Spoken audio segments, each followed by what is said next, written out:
Hello বন্ধুরা, আপনারাও চাইছেন প্রিমিয়াম প্রো সফটওয়্যারের মাধ্যমে আইকন সাইন ইফেক্ট তৈরি করতে, কিন্তু আপনারা বুঝে উঠতে পারছেন না আইকন ইফেক্ট সাইন কিভাবে ক্রিয়েট করতে হয়। আজকে আমি আপনাদেরকে এই ভিডিওর মাধ্যমে দেখাবো আইকন সাইন ইফেক্ট কিভাবে ক্রিয়েট আপনারা করবেন। তো চলুন চলে যাওয়া যাক ডেস্কটপ স্ক্রিনে, তারপরে আপনাদেরকে এ টু জেড প্রসেস দেখাবো আজকের এই ভিডিওতে। আমি চলে এসেছি ডেস্কটপ স্ক্রিনে। ডেস্কটপ স্ক্রিনে আসার পরে প্রথমে ওপেন করে নেব প্রিমিয়াম প্রো সফটওয়্যারটিকে।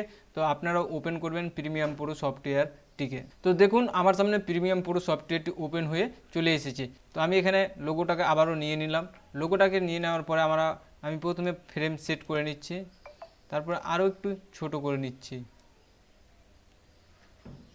ব্যাস, এবার এটাকে ছোট করে নেওয়ার পরে আপনাদের প্রথম কাজ হচ্ছে এই যে লেয়ারটিকে আপনারা নিয়েছেন এই লেয়ারটিকে আপনারা কপি করে নেবেন। তো আপনারা কপি কিভাবে করবেন, অল প্রেস করে থাকবেন। অল প্রেস করে থাকার পরে আপনারা মাউসের মাধ্যমে এটাকে উপরের দিকে নিয়ে চলে যাবেন, তাহলে আপনার কপি হয়ে যাবে। অথবা আপনারা control C plus control V করবেন, তাহলে এটা আপনার কপি পেস্ট হয়ে যাবে। তো এবারকার দেখুন এখানে আমাদের দুটোই কিন্তু একই রকম কালার দেখাচ্ছে। তো আমাদেরকে প্রথমে ওপরের যে লেয়ারটি আমরা কপি করলাম সেই লেয়ারের উপর আমাদেরকে কাজ করতে হবে। তো প্রথমে আমরা লুমিট্রি যে কালার রয়েছে এই কালারের উপরে আপনারা ক্লিক করবেন। লুমিট্রি কালারের উপরে ক্লিক করার পরে আপনারা বেসিক কারেকশনে আপনারা একবার ক্লিক করে নেবেন। বেসিক কারেকশনে ক্লিক করে নেওয়ার পরে আপনারা প্রথমে যে অপশানটা রয়েছে আপনার এক্সপোজিওর, এখানে আপনারা এটাকে পুরোটাই বাড়িয়ে দেবেন।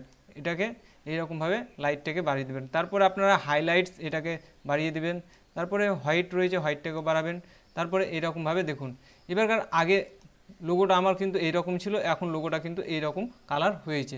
তো আমরা এখান থেকে আর কোনো রকম কালার চেঞ্জ করব না। তারপরে আমাদের কাজ কি হচ্ছে এবার দেখুন, আপনারা বাম দিকে চলে আসবেন ইফেক্ট কন্ট্রোলে। ইফেক্ট কন্ট্রোলে আসার পরে আপনারা এখানে এফেক্টস ওপাসিটি বলে একটা অপশন দেখতে পাবেন। তো এখানে দেখতে পাচ্ছেন তিনটা কিন্তু অপশন রয়েছে। এখানে রয়েছে ক্রিয়েট এলিফেন্টস মার্কস, তারপরে রয়েছে ক্রিয়েট 4 পয়েন্ট। এখানে আপনার যেটা রয়েছে এখানে আপনারা ক্লিক করে নেবেন। এখানে ক্লিক করার সাথে সাথে আপনার সামনে কিন্তু এইরকম প্রোগ্রামে একটা বক্স চলে আসবে। তো এই বক্সটাকে আপনারা সাইডে নিয়ে আসবেন এইরকমভাবে। তারপর এইরকমভাবে আপনারা বড় করে নেবেন।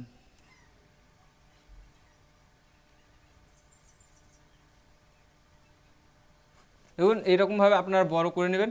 তারপরে আপনার যতটা চওড়া নেওয়ার আপনাদের ইচ্ছা থাকবে সেই রকমভাবে আপনাদের মতো করে আপনারা এটাকে নিয়ে নেবেন। জাস্ট আমি দেখানোর জন্য আমি এইরকমভাবে নিয়ে নিলাম। তারপরে নিচে দেখতে পাচ্ছেন মার্কস পাথ। এই মার্কস পাথের পার্শ্বে দেখতে পাচ্ছেন টেগল অ্যানিমেশন, এখানে আপনারা একবার ক্লিক করে নেবেন।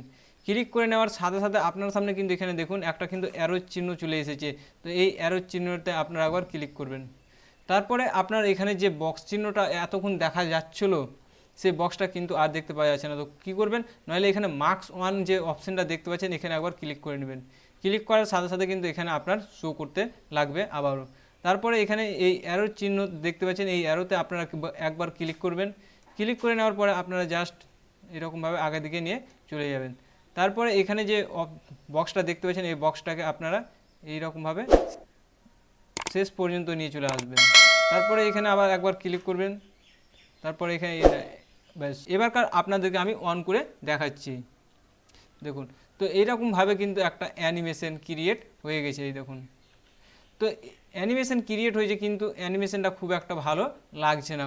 কেন ভালো লাগছে না দেখুন, নাহলে এখানে কিন্তু একটা চারকোনা বক্স কিন্তু সম্পূর্ণটা দেখতে পাওয়া যাচ্ছে। তো এটাকে আরও বেস্ট এবং স্মুথ করতে হলে কি করতে হবে, নইলে এখানে দেখুন আপনার মার্কস ফেদার বলে একটা অপশন রয়েছে। এই মার্কস ফেদারটাকে আপনারা আরও বাড়িয়ে নেবেন। এরকমভাবে আমি বাড়িয়ে নিলাম। বাড়িয়ে নেওয়ার পরে আমি আবারও এটাকে প্রথম থেকে এবার আপনাদেরকে চালু করে দেখাচ্ছি। দেখুন এবার কিন্তু আগের থেকে অনেকটা আরও স্মুথ হয়ে গেছে। এখানে যদি আপনারা আরও দেখতে পাচ্ছেন মার্কস এক্সপ্রেশন, এখানে যদি এক্সপ্রেশন আপনারা বাড়াতে চান এইরকমভাবে বাড়াতে পারবেন। আপনারা যদি আরও মার্কস ফেদার বাড়াতে চান আরও বাড়িয়ে নেবেন। আপনাদের দেখবেন আপনাদের কতটা প্রয়োজন হচ্ছে মার্কস ফেদারটাকে বাড়ানোর জন্য।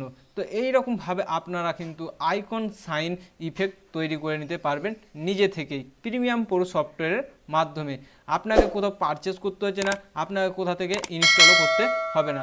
আপনারা এখানে দেখতে পাচ্ছেন এটা কিন্তু হোয়াইট কালার হয়েছে। এটা যদি আপনারা কালার করতে চান আপনারা কালার করতে পারবেন। তো কালার কিভাবে আপনারা করবেন। তো এখানে নিচের দিকে আসবেন, নিচের দিকে আসার পরে এখানে কারভাস বলে একটা অপশন দেখতে পাচ্ছেন, এখানে কারভাসে আসবেন। কারভাসে আসার পর থেকে এখানে আপনাদের যেই রকম কালারের প্রয়োজন হবে সেই কালারটা আপনারা এখান থেকে করে নেবেন। আশা করছি আপনারা বুঝতে পেরেছেন যে কিভাবে একটা লোগোর উপরে আইকন শাইনিং ইফেক্ট তৈরি করতে হয়। আজকের এই ভিডিওটি যদি আপনাদের ভালো লাগে তাহলে অবশ্যই একটি লাইক করবেন, লাইক করতে ভুলবেন না, কমেন্ট করে জানাবেন আপনাদের মতামত। আজকের ভিডিও এই পর্যন্তই, আবারও কথা হবে পরবর্তী ভিডিওতে।